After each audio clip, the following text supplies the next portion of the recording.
Coup sur coup, deux scènes, une à laquelle j'ai assisté, l'autre qu'on m'a rapportée, témoignent du militantisme qui saisit certaines personnes en ce moment, qui se prétendent pieuses et qui n'hésitent pas à nous faire bénéficier de leur rapport personnel avec la divinité de plus en plus souvent, de manière de plus en plus insistante, partout dans les lieux et les circonstances les plus variées, ce qui revient à brandir un doigt d'honneur sous notre nez au nom de la religion.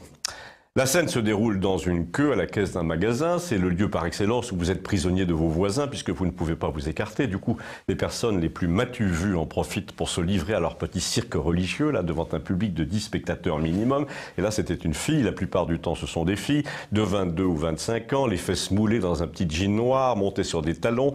Ça, c'était pour le bas, hein. Grosse concession quand même à la modernité la plus sexy. Et puis là, cherchez l'erreur, pour le haut, une tenue virginale de demoiselle qui va entrer au couvent, le col blanc, le pull gris, le bandeau blanc sur le front, le crucifix d'argent sur la poitrine, une espèce de châle qui lui tombait sur les épaules, pas de maquillage, mais dans l'oreille un écouteur blanc, et tout en mettant ses produits sur le tapis roulant, là, avec des gestes un peu nonchalants, elle téléphonait à l'une de ses amies en latin, bien entendu, et parfois elle plaçait le paquet de pâtes ou le pot de confiture d'une seule main, comme pour nous montrer à nous, dans la queue, qu'elle était au-dessus de cette tâche vulgaire qui consistait à faire les courses dans une société de mécréants, puisqu'elle était vouée à Dieu et habillée pratiquement en bonne sœur, malgré son téléphone rose vif. Elle portait même des mitaines dentelées, c'est vous dire. Mais le comble est qu'elle avait installé une application pour son portable qui balançait du grégorien pour les gens alentours. En plus, à 18h, la cloche de l'Angélus a retenti dans son sac pendant qu'elle payait la caissière. Et quand elle est sortie avec son chariot, un type en noir l'attendait portière ouverte au volant d'une voiture sur le parking à vitre fumée.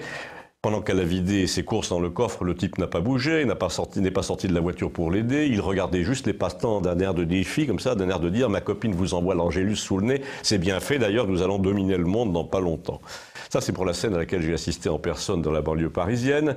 Vous corrigerez comme vous voudrez. Maintenant, il y a celle qu'un spectateur m'envoie et qui a eu lieu le 4 octobre à Châlons, en Champagne, à l'angle de la rue des Fripiers et de la rue Prieur de la Marne, près du petit hangar à vélo. Vous voyez, on ne saurait être plus précis.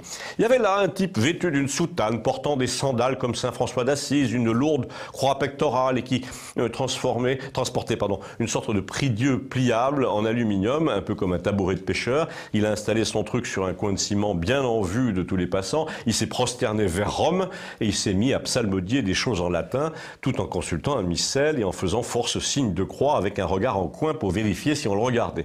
Le monsieur qui m'envoie ce témoignage, pour lequel nous le remercions, ajoute qu'il aurait aussi bien pu se livrer à ses bondieuseries dans sa chambre, personne ne s'en serait plaint. Et en effet, il y a dans cette ostentation là, quelque chose de profondément invasif, pour ne pas dire agressif. On sent poindre à travers toutes ces démonstrations de piété en public la question de plus en plus pressante de la part de ces gens.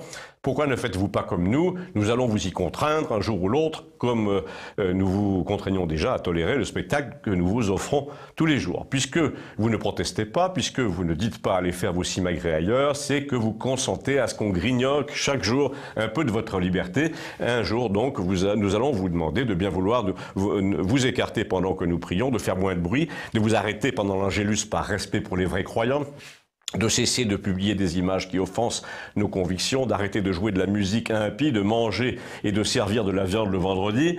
Oui, décidément, ce témoignage est bien inquiétant et ma propre observation à la caisse l'est tout autant. J'en ai d'ailleurs parlé à Gustave avant de vous raconter ça. Il a hoché la tête et il m'a dit d'un air un peu pince sans rire « Oui, vraiment, ces catholiques se croient tout permis. » Cependant, je me demande si les gens qui suivent ta chronique vont comprendre.